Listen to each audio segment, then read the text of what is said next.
Hello, all. Welcome back. Today we are doing chapter 42. The year is 1053. So then, chapter 42, 1053. The axe was right there. He stood staring at it in his dream, his father's axe. It had been years since he'd last laid eyes on it, and now it was before him, with blood on its blade. Fitbjorn looked upon it with a furrowed brow.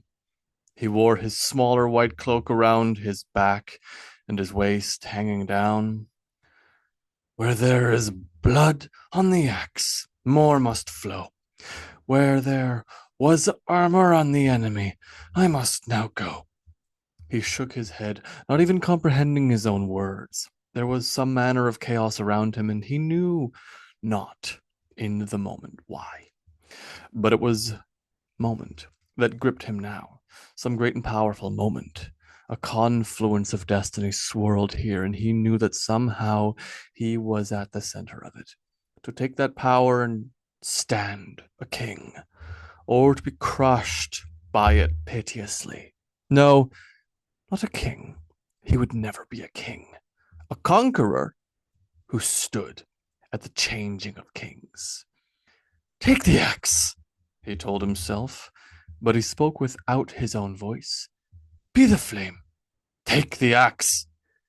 Be the flame. Was that his father? He remembered something about being the flame that warned his father somewhere, kept at bay the darkened shades that sought his soul parts. What was he? What could he be? This gathered moment of fate here bound together. The strands of the Nords wove around him in a gale of great purpose, but everywhere he knew there were holes through which he could too easily slip and drift through the endless ocean of oblivion if he but chose wrong. The light of the weavers were all he could see now, all he could focus on. In the total blood rage of the warrior wolf and bear, he felt ready to face entire armies, and he knew not why. Hail, said a voice. Fitbjorn opened his eyes. Fleeing wisps of the vision trailed quietly, leaving the vague impression of something deeply important, like he was being teased with a greater presence of knowledge and awareness. Oi, lad, are you awake? Asked Ragnar. Fitbjorn looked at him with eyes unseeing. I... vision. He tried to shake the bleariness from his head. Oh? Of what? I have no fucking idea. I'm hungry. Ragnar nodded. Well, come here and have some more of the venison. He rose from his bedroll and walked out to the abandoned cottage to where Ragnar, Stephanos, Skadhild, and Niels were already sitting around a fire, preparing their own breakfasts. You look like you've seen ghosts, Niels said, handing him a cup of hot tea with his good hand. Or flowing through the realms, this one. Niels shook his head. I should never have taught you wordplay. I think I liked you more when you were quieter. Why do you so often speak in riddles these days? Fitbjorn shrugged. It seems to be what my mind chooses to see. It's not my fault I had a vision without any of the right mushrooms. Does that happen often? Asked Skadhild, clearly concerned. No, this was the first, I think. Take care with this. Magic isn't safe. It isn't supposed to be. Woman talk, Stephanos said. Better leave your weird North magic to you. God says don't trust the witch. No, the scripture says not to suffer a witch to live, Ragnar corrected. Scripture is busy much in words. There's much it says. The scripture says exactly as much as it needs to say. It's all God's plan after all. Niels and Skadhild shared a look. Only Odin knows the fullness of the realms, Skadhild said. Aye, ye and your false gods. Just let me know when you see the truth of the light of the Lord, and we'll talk your soul to salvation, lassie. There are many parts to the soul. What one does your Christ God want to eat? Oh, did I say that? He's not gonna eat your soul, and there's only one of them. No, you're right. It's you who has to eat him. Niels and Fitbjorn chuckled along with her. Shut up, Ragnar said, turning back to his food. Their banter over meals had become a comfortable habit for all of them. They'd argue about religion, battle strategy, history, or anything they felt like. Niels would tell stories and Fitbjorn would join in. The others all knew how to partake in story, and so would do so as well, occasionally. But the primary storytellers were now Niels and Fitbjorn. He'd told the tale again of the fisher in the Dead Sea, much to everyone's horror each time, and was really starting to enjoy the tale. All right, we ought to head out. The sun's about to get over the trees. Give me a moment, Fitbjorn said, leaning back against a rock. I only just woke. It's nae me fault you slept in. I want to make way for Niels home by the night. Niels smiled. Any of you remember coffee? Asked Fitbjorn. I don't think I've had that shit since Miklagard. Well, don't say you miss it, Niels said. I miss cafe. You northerners don't know good drink. I remember cafe. Its hot drink makes the mind sharp and the body ready for action like nothing else there is. Sounds like meat, Fitbjorn said, making no move to stand. Mead has a different magic. The spirit state you get to in mead is a different thing. I love the state of the spirit that meat brings. Brings me closer to the ancestors, Ragnar said. Spending a year and more without it was hard. Like being kept from a careful friend who guides you through rough seas, Skadhild said. She was absently rubbing the scarred slave brands she'd gotten from Harald's men. Ragnar then stood and started to kick out the fire, scattering embers about the grounds and making a mess of smoke to rise into the air. Fitbjorn sighed. His eyes had been closed, but he knew what was happening. He yawned and cracked his neck, then groaned as he leaned forward to stand. All right. Lord Ragnar is commanding we all go. May as well get on the horse before he has us all killed. Aye, that's right, laddie. And I may do regardless if you didn't cut your yapping lip. The others laughed and stood, readying their packs to go. Aside all that, it were you, I recall, who led us. You, the Lord, Ragnar reminded Fitbjorn. That was a long time ago. And I seem to remember that I led us into disaster at the end. We survived, Stephanos said, adopting a somber expression. And you saved me, eventually. Skadhild stood and rolled her big shoulders. Don't dwell on what was. You cannot change what you cannot change.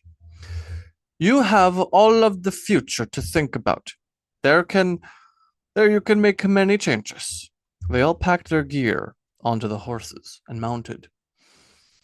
What nonsense is that? You can change the past, surely, Niels said. What? No, you can't. Well, you can if you're the storyteller. He grinned. I can make myself the hero in any tale. My adventures will be legend.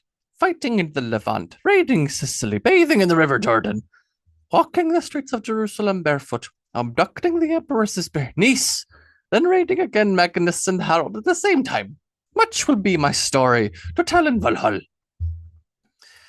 It's a fine story for sure, Ragnar said, but mine's the same, laddie. Only that I fought harder, drank more, and gave more to the church. My wealth were all given away, nae stolen from me while I ran. I lost nothing in our last battle save the friends I loved. My story is about the great riches I tithed out for God.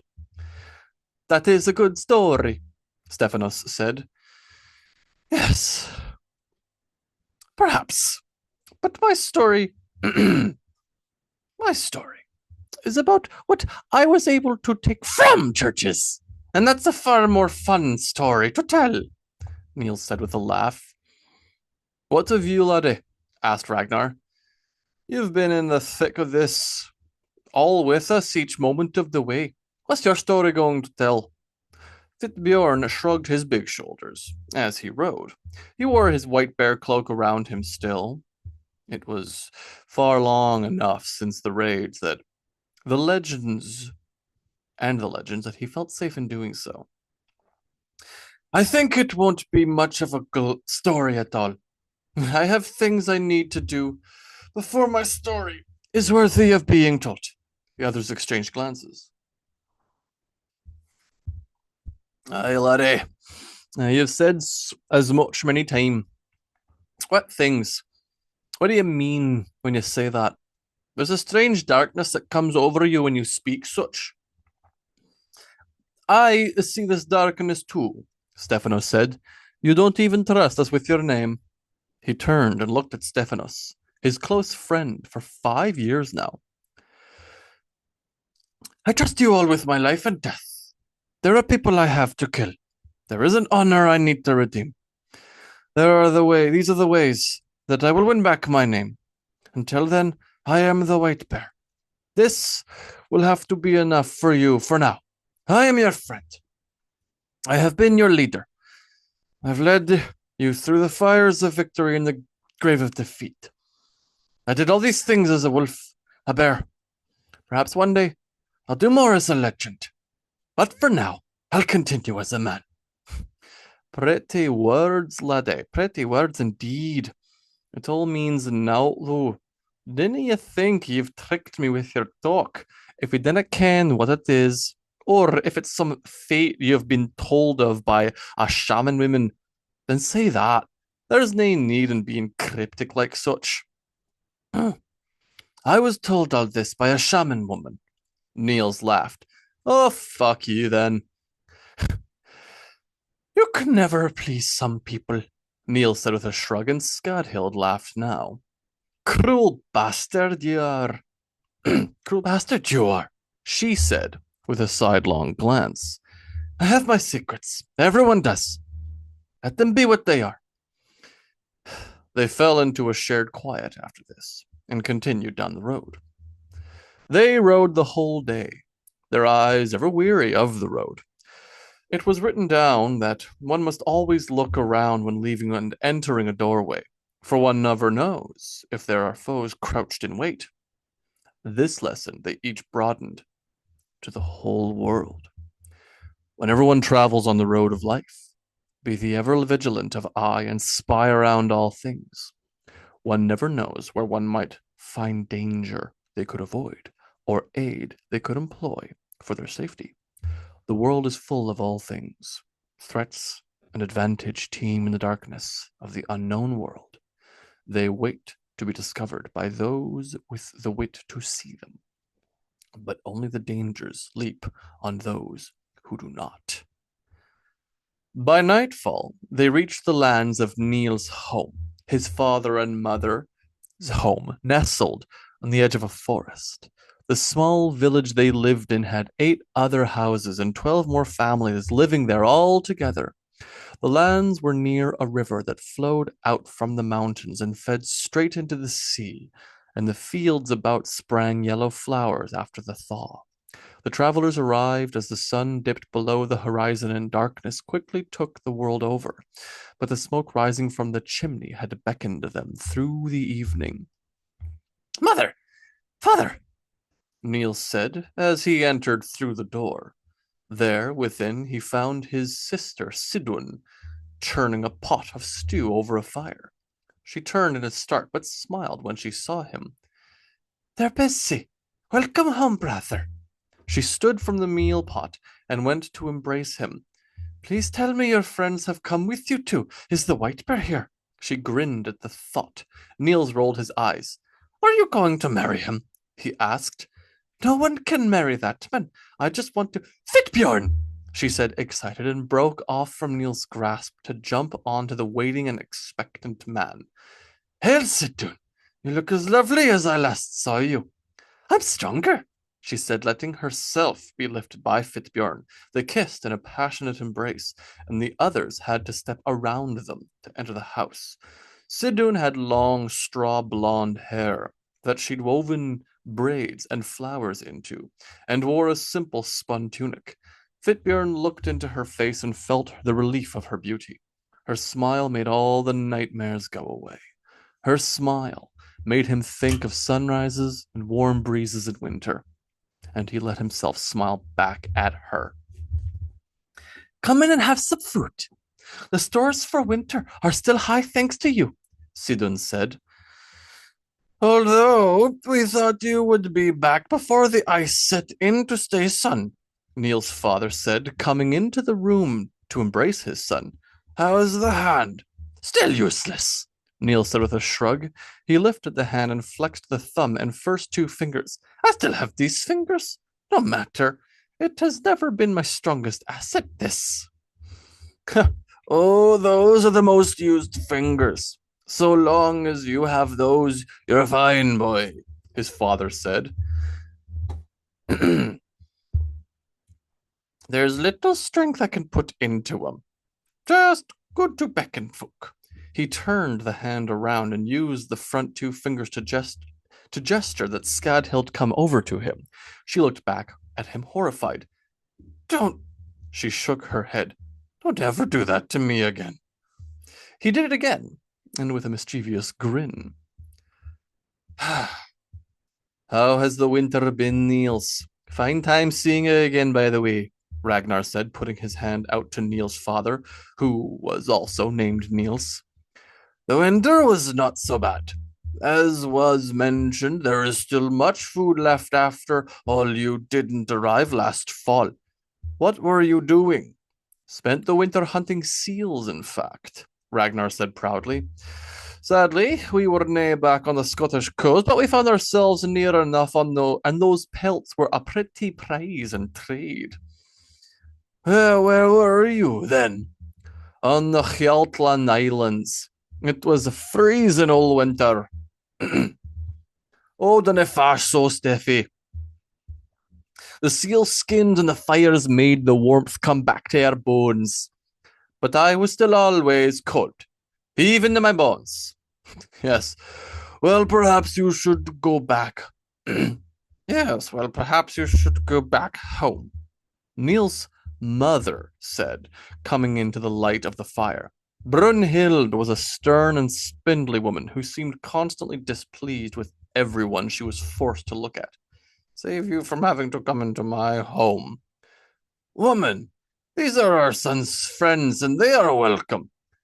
Even the Dark One, she said with an obvious sneer. Stephanos looked at the woman with displeasure.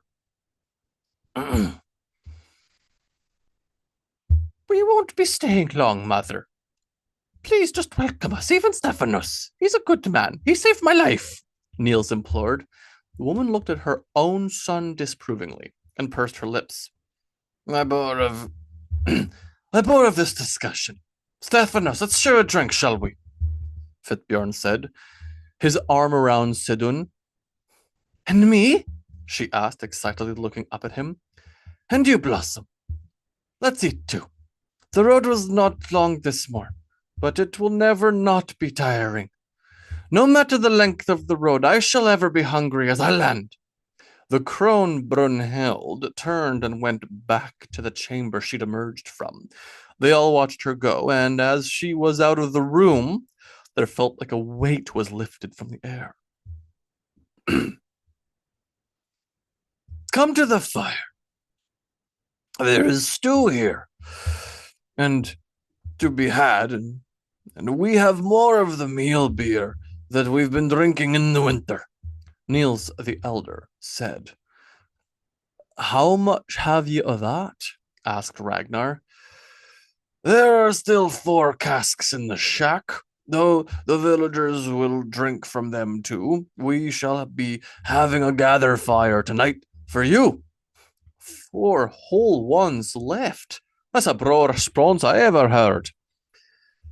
We thought you'd be staying here last winter, Niels repeated.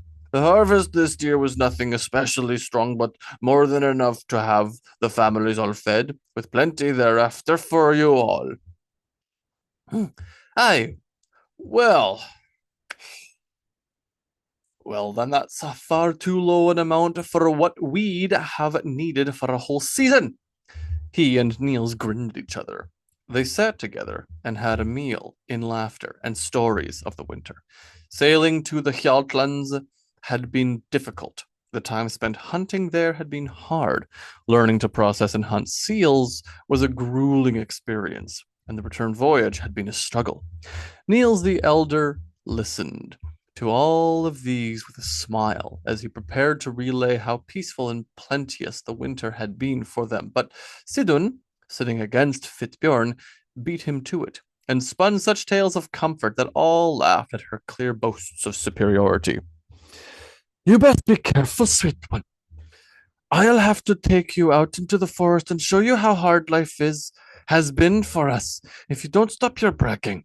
She giggled. None could hear them as they whispered to each other. Why don't we slip away from all these people and you can show me your hardness right now? There is time before the gathering fire tonight. Come on, White Bear. I have missed your touch. The one thing this winter was lacking was your warmth in my bed. You'd be heavy with child if I'd stayed here like that. She pouted. Gods would grant that I may still. They stood and made excuses of a walk for their departure, which convinced no one. Fitbjorn and Sidun had been lovers for the last year, ever since first coming to Niels' family home and spending a month in the last summer. Sidun had liked Fitbjorn immediately, and they'd become lovers quickly. Everyone knew, but no one minded, least of all Niels.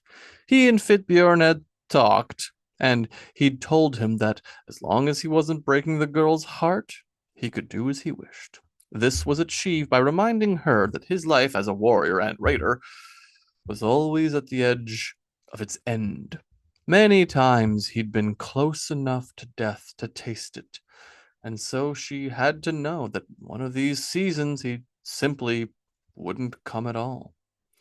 Sidun was lovely. They would often talk for hours after lovemaking. She would talk of her small but peaceful world, and he would tell her of the rest of the world, with all its violence, passion, exoticism, and dangers. For her part, she was completely enamored with the man, but knew that it would be a difficult thing to plan a family with or a life with him. Regardless, when she left herself, when she let herself think of it, she had to admit that these were both things she'd grown to want. Some time after leaving the house, they lay together in a grassy clearing in the forest, their clothing strewn about and their bodies entangled together on the great white bear cloak. Both were panting and covered in a fine sheen of sweat as they felt the cool air of the early night drift over them. Gods in hell! I have missed you too, Sidon, he grunted with the exertion. Same as I remember you. Maybe hotter for life. She looked over at him. When I first met you, there was still the scent of death around you. He closed his eyes. That scent is there. The thickness of death still crowds in around my life. I have to fight it at all time. But it isn't ever far. You said you had me, did you not? She laughed. A light sound that sounded to him like bird song. She rolled over, and he luxuriated in the sight of her naked and lithe body. Here you are, you boor, she chided. He took the skin with a grunt and made an exaggerated frown. Good meat is good. I have good drink now. He grunted, and she laughed more. Not even you are so simple as that, she said playfully, pushing him. I am? He drank. Why are you always so foolish? I don't understand the question. He handed her the skin. Whatever are we going to become, you and I? A boorish fool and a silly girl. Shall we conquer a kingdom somewhere? Now Fitbjorn laughed. I have seen whole empires run by worse than that. You should have seen the state of Miklagard. Why ever did you leave so distant a land? I would love to go and see these circlands you speak of so fondly. I have a ship. Maybe I'll take you. Would that not be something wonderful, marvelous? Oh, yes, do. We'll fuck every day. Fitbjorn laughed. then set his jaw. I won't ever see that land again. There are no kings there. I belong where my fate is. But it was your fate to travel there first, was it not? Who are you that are so wise as to know your own place of fate? He'd never thought of it like that. Why do you speak with such wisdom? What is it about this family of yours that there is strength in your words? You are practicer of Galter, surely. Somewhat. She shrugged. All women are. Who told you that? He put a hand onto the white fur beneath him and remembered the woman. Her name was Gertrude. I think she was the Vulva. If not a Valkyrie, come to Midgard. You have met a Valkyrie? One of Odin's battle furies? She asked with genuine reverence in her voice. What did she want from you? He looked at her with a knowing glance. What do you think women want from me? He raised an eyebrow. She rolled her eyes.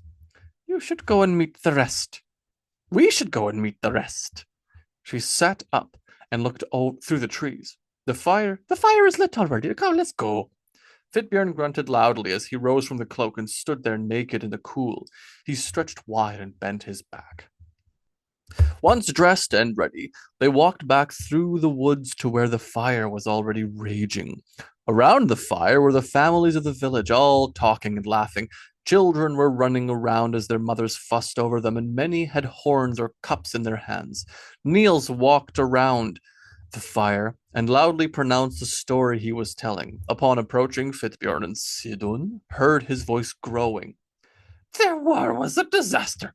Many of you know that the outcome of it was the destruction of the wall that would need to be rebuilt, and for which the Aesir sought the aid of a Jotnar and his great horse, who, of course, later was father to Loki's child.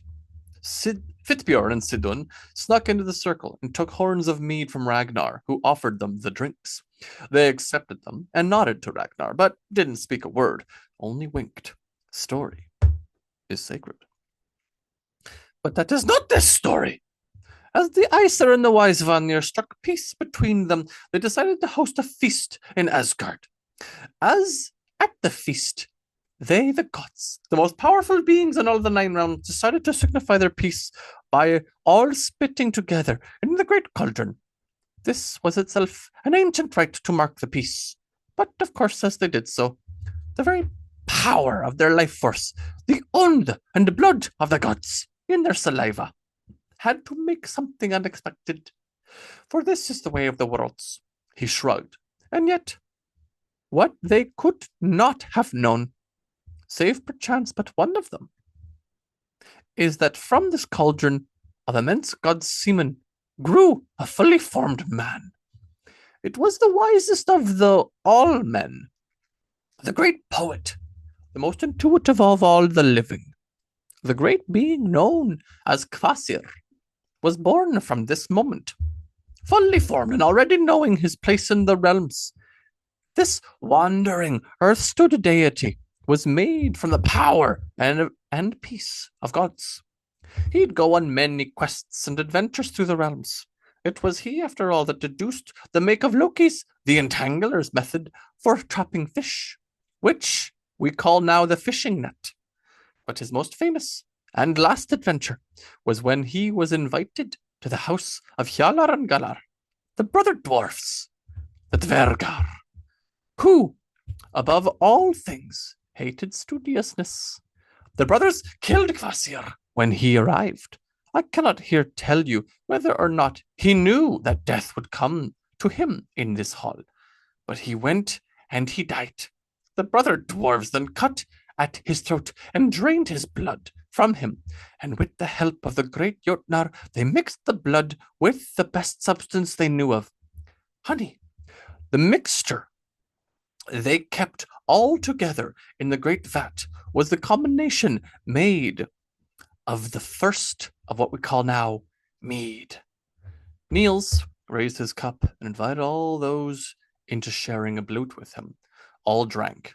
Kvasir, the wisest of all beings, was dead. But there was one who knew. The Allfather, Odin, knew. It is not the sort of he is not the sort to miss something so monumental as this, you see. He made for the hall and demanded an account of the dwarfs. But as they began to plead for the murder, he stopped them and asked instead that what they had managed to make with the blood. Astonished, they showed him to the three great vats where they had put their precious mead, and of course Odin asked if he could have some.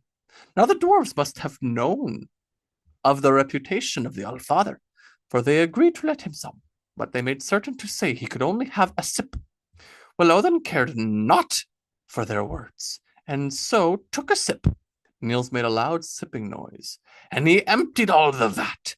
Then he took another sip, and emptied the second, and then the final sip, and he drained the final vat. Then he changed his hammer into a raven and flew from the home of Hjalar and Galar. As a raven, Odin flew all the way back across the 9 realms for Asgard, and his seat. He quieted and looked around the fire. There he regurgitated the mead into his own cauldron, that the gods would have a drink of the strongest and wisest odor in all the 9 realms. This is the lifeblood of Kvasir, the mead of poetry. For the Aesir, that is desired all throughout the lands. As he flew, 3 drops fell from his beak and landed here on Midgard. This was the origin of mead, the mead of poetry, the mead of inspiration. All the skalds in this realm are touched with a little of the mead, you know. He drank from the horn. Who knows when you might be so blessed as to sip some yourself and learn the ancient skill of story. My own little cup of mead. Let's go.